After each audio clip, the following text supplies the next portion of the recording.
दोस्तों channel subscribe कर लो। ये उस दिन का वाक़या है जब अब्बा जी ने मुझे बहुत मारा कूटा था।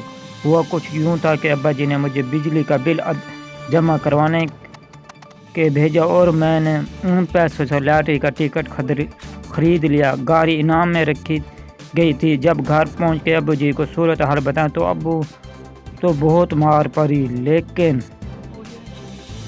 अगले दिन जब सुबह सुबह सब सोकर उठे तो दरवाजे पर खड़ी गाड़ी देखकर सबकी चीखें निकल गई। सबसे ज़्यादा मेरी चीखें बुलंद थी क्योंकि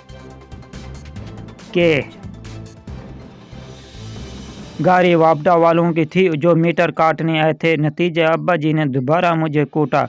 घर में रहें, महफूज रहें। हाँ दोस्तों, मेरे चैनल को सब्सक्राइब करें क्योंकि मुझे 1 लाख होने में सिर्फ चंद 100 बाकी हैं। आप वीडियो को लाइक करें ताकि आने वाले हर वीडियो आपको मिल सके। हाँ।